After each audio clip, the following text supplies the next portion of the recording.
అందరికీ నమస్కారం అండి. Welcome back to our channel Samha creations.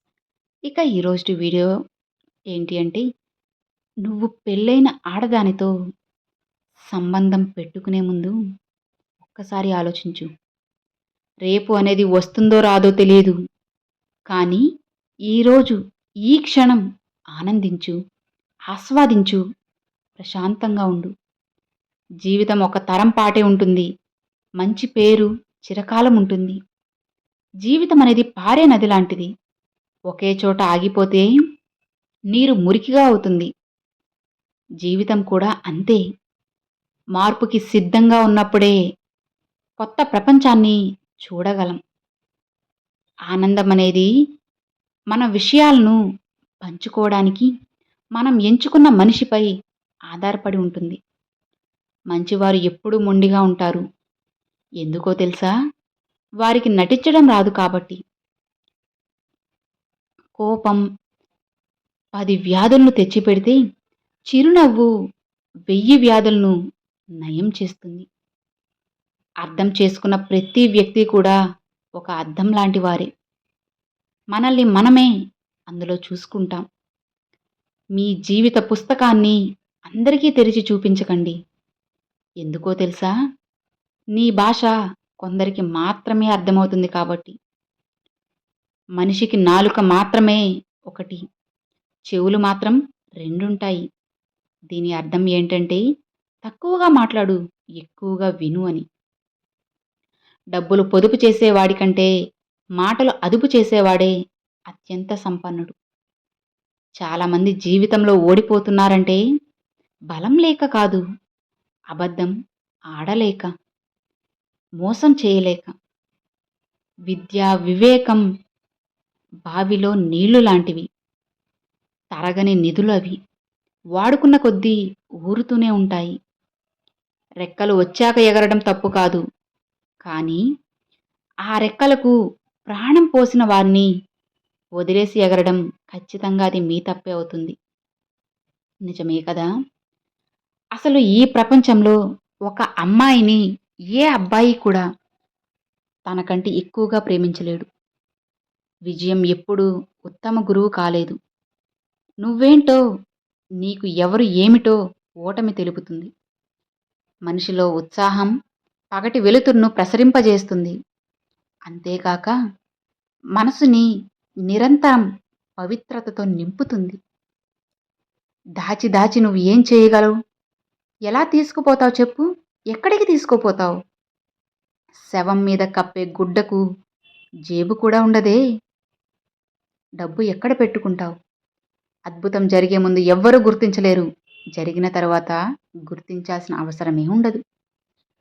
తూటా కంటే శక్తివంతమైనది మాట. ఒక్క మాటతో సంబంధం పెంచుకోవచ్చు. అదే ఒక్క మాటతో ఉన్న బంధాన్ని కూడా తెంచుకోవచ్చు. చదువు ద్వారా సంస్కారం నేర్చుకున్నవారు, అనుభవం ద్వారా గుణపాఠం నేర్చుకునేవారు జీవితంలో ఎప్పటికీ ఓడిపోరు. మనిషి మరణిస్తే ఆ మనిషికి తప్ప అందరికీ తెలుస్తుంది. అదే మనసు మరణిస్తే ఆ మనిషికి తప్ప చుట్టూ ఉన్న వారెవ్వరికీ తెలియదు. గాయం ప్రతి ఒక్కరి గుండెలో మంటని రేపుతూ ఉంటుంది. కొందరు దాన్ని కన్నీళ్ల రూపంలో చూపిస్తే, మరికొందరు చిరునవ్వు రూపంలో దాచుకుంటారు.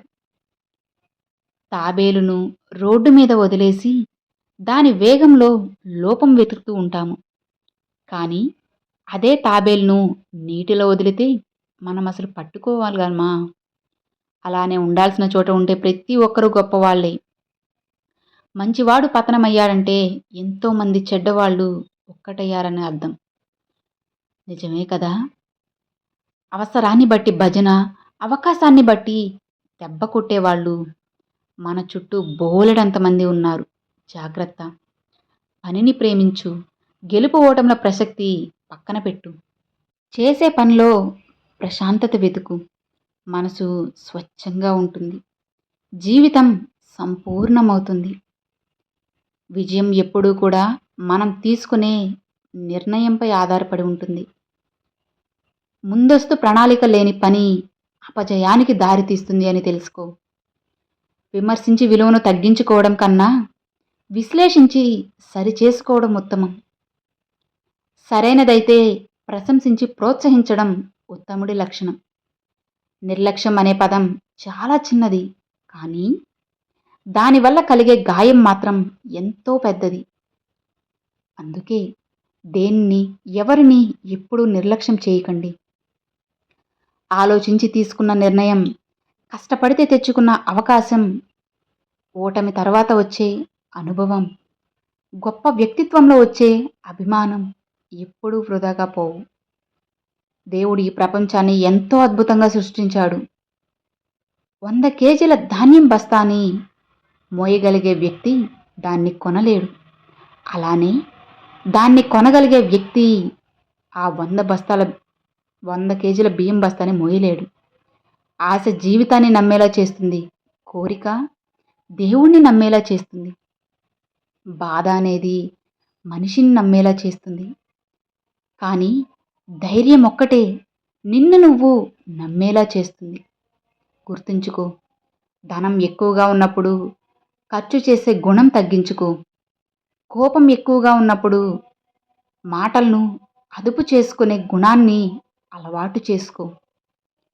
నీకు ఇష్టం వచ్చినట్లు జీవించే హక్కు నీకు ఎలా అయితే ఉందో, ఆ ఇష్టం వలన వేరొకరు బాధపడకుండా ఉండే బాధ్యత కూడా ఉంది. నువ్వు ఎంత ఎత్తుకు ఎదిగినా సరే, ఎప్పుడు కొత్త విషయాలు తెలుసుకునే విద్యార్థిగానే ఉండు.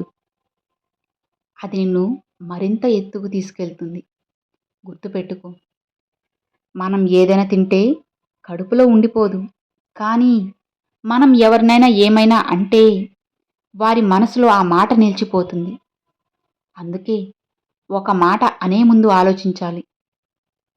నువ్వు పెళ్ళైన ఆడదాంతో సంబంధం పెట్టుకునే ముందు ఒక్కసారి మీ ఇంట్లో ఉన్న నీ భార్య కూడా నీలానే సంబంధం పెట్టుకుంటే ఎలా ఉంటుందో ఆలోచించు. అది నీ కలుషితమైన ఆలోచనలను శుద్ధి చేస్తుంది. జాగ్రత్తగా ఉండు. నీ కుటుంబంతోనే నీ జీవితాన్ని పంచుకో. నీ మాటల్ని పంచుకో. అర్థమైంది కదా? Thanks for watching friends.